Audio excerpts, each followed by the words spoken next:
Tahun 1997 itu adalah masa-masa yang sangat kelam bagi rakyat dan pemerintahan Indonesia. Pemimpin yang sudah berkuasa begitu lamanya itu diseret-seret ke jurang penggulingan dan antek asing ada di mana-mana. Dan kita benar-benar tidak bisa untuk mempertahankan kedaulatan tanpa curiga satu sama lain.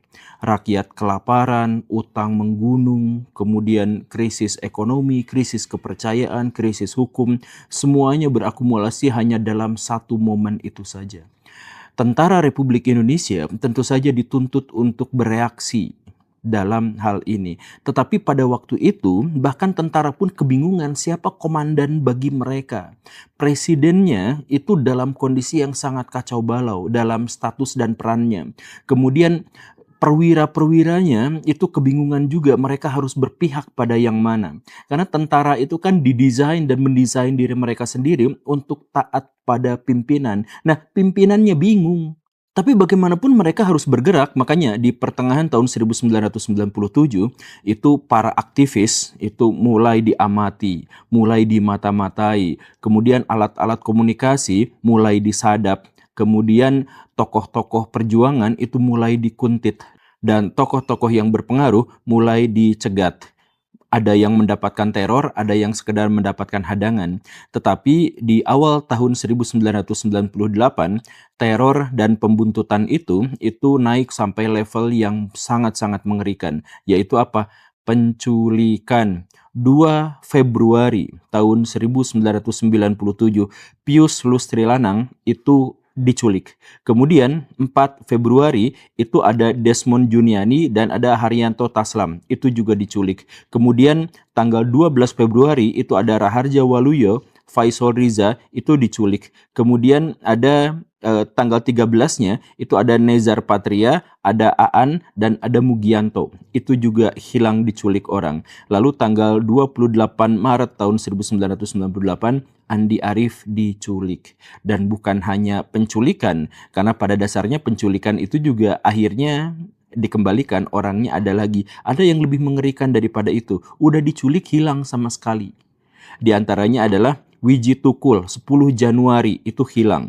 Kemudian Suyat 12 Februari, Herman Hendrawan 12 Maret, kemudian Petrus Bima itu 30 Maret, Yani Afri dan Sony 26 April, kemudian Ucok Munandar dan Yadin Muhyiddin itu hilang tanggal 14 Mei 1998. Salah satunya yaitu Yadin itu baru anak SMA. Sekolah ditangkap polisi, lalu setelah ditangkap polisi hilang entah kemana dan sampai sekarang tidak ditemukan. Kemudian ada Hendra Hambali, kemudian ada Dedi Hamdun, Noval Al-Katiri dan Ismail itu hilangnya tanggal 29 Mei 1997. Nah, bukan hanya penghilangan, kemudian ada korban-korban yang ditembak mati dengan peluru tajam. Di antaranya adalah Elang Mulia Lasmana, kemudian Heri Hartanto, kemudian Hafidin Royan dan Hendrawan C. Itu mahasiswa Trisakti yang ditembak. Nah, rakyat makin geram, bukannya ketakutan, mereka malah makin panas, makin beringas, dan akhirnya terjadi kerusuhan dalam episode-episode yang bahkan jauh lebih brutal lagi dalam hal itu, sampai akhirnya gedung DPR MPR itu benar-benar diduduki. Di waktu itu, TNI langsung kebingungan, ini siapa sebenarnya yang melakukan penculikan? Ini siapa yang melakukan penembakan? Dalam artian TNI pada waktu itu terpecah jadi banyak kubu kan. Ada orang yang berpikir bahwa demi kedaulatan negara, demi keamanan rakyat, maka demonstran-demonstran itu harus dibubarkan dan atau harus ditertibkan dengan cara apapun. Ada yang mengatakan di antara tentara itu adalah bahwa kita harus ikut reformasi, bagaimanapun komandan kita, yang komandan tertinggi kita yaitu Pak Harto, itu sekarang sudah lengser dan atau ada dalam proses penggulingan. Masa kita harus bertahan sama orang yang begitu? Kita harus mengikuti komandan baru, yaitu orang-orang reformer. Ada yang mengatakan seperti itu. Ada yang mengatakan bahwa kita harus ada di tengah-tengah saja. Bagaimanapun tentara itu harus netral. Kita harus berpihak bukan pada pihak-pihak itu, tapi kita harus berpihak pada bangsa dan negara. Dan seterusnya. Terjadi kekeosan seperti itu, tapi akhirnya mereka sadar bahwa tim yang melakukan penembakan itu adalah tim yang dari mereka sendiri, tapi siapa saja. Diselidikilah. Kemudian Pak Wiranto mendirikan yang namanya DKP, Dewan Kehormatan Perwira. Dia cari siapa sebenarnya orang yang bertanggung jawab atas penculikan dan penembakan ini. Akhirnya diketahui siapa mereka. Siap, kami tim Mawar. Komandan Batalion 42 di bawah Grup 4 Sandi Yuda Kopassus di bawah pimpinan Bambang Kristiono. Itu pelakunya. Pelakunya terdiri atas 11 orang yang memang melakukan aksi-aksi penculikan dan penembakan terhadap sejumlah demonstran. Kenapa kamu melakukan hal yang seperti itu? Siapa yang suruh? Siap, kami berinisiatif sendiri. Kami melakukan ini demi kecintaan kepada negara, bahwa kami melihat Indonesia sedang dalam kekacauan yang luar biasa, keamanan tidak terkendali, dan kami harus ngambil tindakan yang proaktif untuk bisa menghentikan kekerasan yang meluas. Begitu katanya. Wow, orang-orang mulai berpikir, tidak mungkin, Anda kan seorang prajurit, Anda Kopassus kan, masih aktif kan? Iya. Jadi Anda tidak mungkin bergerak sendirian dan tidak mungkin berinisiatif sendirian. Siapa sebenarnya pelakunya? Terjadi perdebatan di sana dan Wiranto tidak berhenti untuk melacak siapa sebenarnya komandannya, dan akhirnya DKP mendapatkan sejumlah fakta, dan fakta-fakta itu kemudian dirangkum dan dihasilkanlah sebuah kesimpulan dari surat keputusan nomor Cap _3-8-1998-1998 menyimpulkan bahwa Prabowo Subianto terbukti bersalah melakukan penyimpangan dan pelanggaran berat. DKP merekomendasikan agar Prabowo diberhentikan dari dinas keprajuritan. Itu hasil dari penyelidikan DKP. Prabowo sendiri itu tidak setuju, dia merasa dikhianati dan merasa, ya sebenarnya apa yang saya lakukan? Saya hanya ada di sebuah negara yang krisis dan fakta saya adalah seorang prajurit. Saya tidak menyuruh orang untuk melakukan pembantaian, saya menyuruh orang untuk mengambil, menculik, menciduk orang, dan itu saya kembalikan. Dan orang-orang yang tadi dulu saya tangkap itu banyak diantaranya yang sekarang justru jadi fans berat saya, yang bahkan gabung ke dalam partai Gerindra, yang menunjukkan bahwa saya pada waktu itu tidak memperlakukan mereka dengan buruk, dan bahwa kalaupun saya melakukan hal yang buruk maka itu sebenarnya adalah demi bangsa dan negara. Kenapa seperti ini dan terjadi keributan-keributan yang seperti itu? Tapi akhirnya di sini bagaimanapun Pak Prabowo itu mulai diasingkan. Dan kemudian ada rekomendasi kepada Presiden untuk segera dicopot. Bagaimana respon dari Presiden Pak Habibie pada waktu itu? Pak Habibie sebenarnya masih mempelajari itu sampai kemudian ada versi dari Pak Habibie sendiri mengatakan ada pengerahan pasukan tidak dikenal yang mengepung istana. Oh, siapa ini pasukan ini? Dia tanya-tanya, ini pasukan ini siapa? Pasukan ini siapa? Ternyata itu adalah pasukannya Pak Prabowo Subianto. Jadi dalam bukunya Detik-Detik yang menegangkan itu, yang karya Pak Habibie itu, beliau menceritakan tentang bagaimana reformasi dalam versinya, dalam POV-nya beliau, itu menyebut bahwa Pak Prabowo itu membangkang dirinya dan berusaha untuk melakukan kudeta. Mungkin karena dalam situasi kepepet itu. Makanya langsung pada waktu itu juga Pak Habibie memecat Prabowo Subianto. Nah, disinilah kemudian perdebatan menjadi lebih luas lagi. Jadi maksudnya siapa sebenarnya yang benar-benar berkonspirasi? Ada dua teori besar. Yang pertama itu adalah Pak Prabowo Subianto memang adalah orang dalang dibalik pembantaian dan upaya kudeta terhadap para demonstran di 97-98. Kenapa seperti itu? Karena Pak Prabowo itu memang sejak awal sering bikin tindakan-tindakan di luar garis komando, sering melangkahi perintah-perintah dari atasannya. Dan itu terjadi gara-gara Pak Prabowo itu merasa punya privilege karena beliau adalah perwira yang paling dekat dengan Pak Harto. Termasuk bahwa beliau juga adalah orang yang menjadi menantu Pak Harto. Dan karena itulah maka wajar kalau Pak Prabowo itu sering bikin tindakan-tindakan yang didasar kepada inisiatifnya sendiri tanpa garis komando dari atas. Ada yang mengatakan seperti itu. Tapi ada juga teori kedua yang cukup masuk akal juga, yaitu bahwa Pak Prabowo itu tidak bersalah, bahwa sebenarnya Prabowo Subianto itu hanya dijadikan sebagai tumbal yang paling aman. Jadi kalau kita nyari tumbal itu harus cari tumbal yang paling aman, dan Prabowo itu adalah tumbal yang paling aman karena dia adalah orang yang punya relasi, punya koneksi yang paling tidak kuat gitu di antara perwira-perwira tinggi. Nah, Pak Prabowo itu memang ada di Kopassus. Cuman kan sebenarnya kalau ada pelanggaran-pelanggaran yang berhubungan dengan keprajuritan, maka yang paling bertanggung jawab itu adalah Wiranto. Karena Wiranto adalah pimpinan tertinggi, komandan tertinggi di Indonesia pada waktu itu. Jadi kalau prajurit salah, doktrin dari ketentaraan itu adalah pasti komandannya yang harus bertanggung jawab. Kenapa ini justru malah Prabowo? Kenapa bukan Wiranto? Dia yang megang kekuasaan sepenuhnya atas prajurit. Nah, jadi di sini tuh ada dua perdebatan. Siapa sebenarnya di belakang ini? Yang pasti Pak Prabowo merasa bahwa dirinya dikhianati, dikecewakan, dan akhirnya kabur ke Jordania. Di Jordania beliau itu membangun sejumlah bisnis dan mungkin saja ada kabar bahwa beliau itu hampir mau pindah ke warganegaraan. Karena di Indonesia benar-benar mendapatkan sesuatu yang sangat buruk, sedangkan di Jordania justru mendapatkan sesuatu yang sangat baik. Nah, sampai detik ini luar biasanya penembakan itu tidak pernah diusut tuntas, tidak pernah diselesaikan. Jadi tidak pernah ada penyelidikan. Yang lebih mengerikannya lagi adalah bahwa justru kasus ini tuh dijadikan sebagai isu setiap pemilu. Jadi kalau mau ada pemilu ini diangkat untuk menjatuhkan Prabowo misalkan atau untuk menjatuhkan orang dari militer dan sebagainya. Penyelidikannya tidak pernah dilanjutkan, hak-hak dari orang yang hilang itu tidak pernah didapatkan, tetapi ini justru jadi dagangan politik oleh para politikus untuk mendapatkan pengakuan dan mendapatkan apa yang mereka inginkan. Kan ini benar-benar bangke, Baraya. Dan di antara itu semua alhamdulillah ada kabar baik. Ternyata semuanya happy ending. Apa itu? Coba kita lihat ya. Tokoh-tokoh dari tim Mawar itu yang melakukan eksekusi dan kejahatan-kejahatan kemanusiaan itu alih-alih mendapatkan hukuman, tapi justru mendapatkan kehormatan. Ini lihat ya, saya sebutkan daftarnya.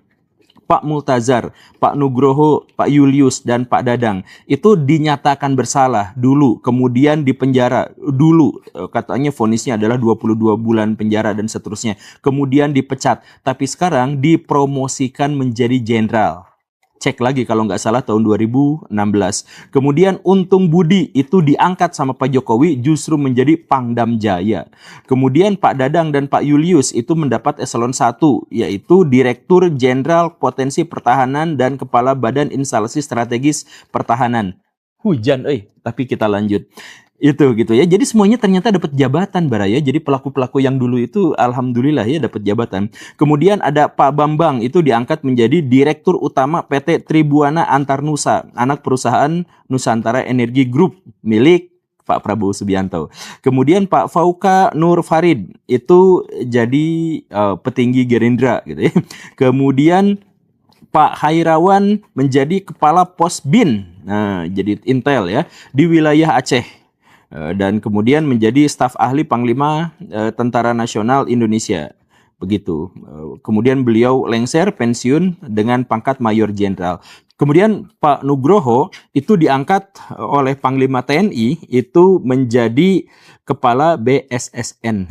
Begitu ya. Dan bahkan Pak Julius yang tadi itu sekarang jadi menang pilkada di Sulawesi Utara. Dan seterusnya ada 4 yang hilang dari peredaran, tapi kebanyakan orang-orang yang menjadi tersangka itu sekarang hidup dengan sangat-sangat baik. Kemudian Pak Prabowo sendiri kita mengetahui beliau menjadi Presiden Republik Indonesia padahal dituding. Sedangkan Pak Wiranto yang sama-sama dituding pada waktu itu sekarang menjadi penasehatnya Pak Prabowo. Dan kemarin beliau itu mengatakan, saya bangga karena saya sudah melayani 4 presiden di Indonesia gitu. Karena dari zaman Pak Harto kemudian di Jokowi juga kemudian dan seterusnya, beliau itu memang benar-benar adalah orang yang hebat, selalu konsisten untuk membela bangsa dan negara. Nah, tapi masalahnya adalah seperti yang tadi itu.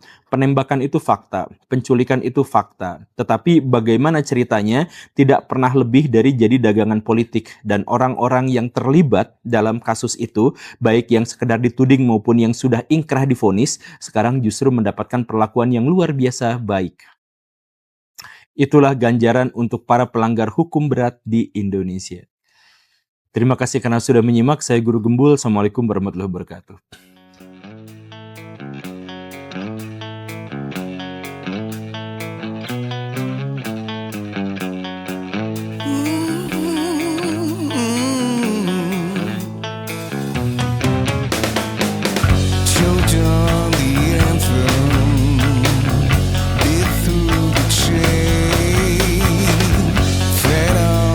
Silence, taught to obey.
In the morning,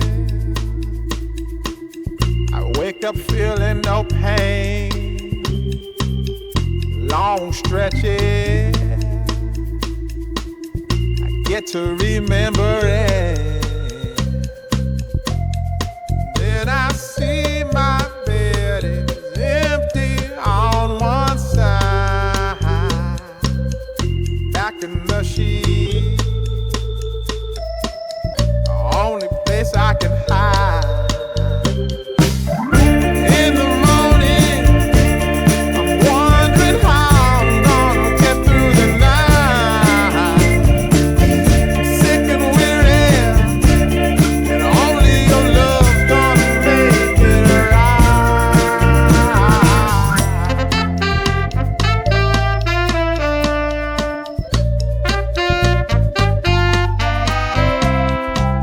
I close the curtain,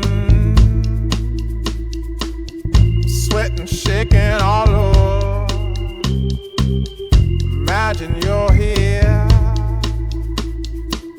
I'm looking up at the door. I'm a better man with your love than without. Stuck in the cell, I may never make it out. In the morning, I'm wondering how I'm gonna get through the night. Sick and weary, and only your love's gonna make it right. Yeah, only your love, only your love.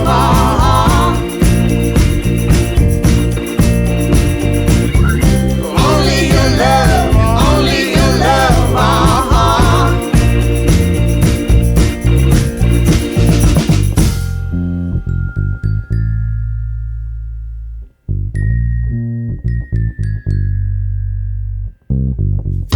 Just a little, take me along the way. Won't you visit? Won't you stay?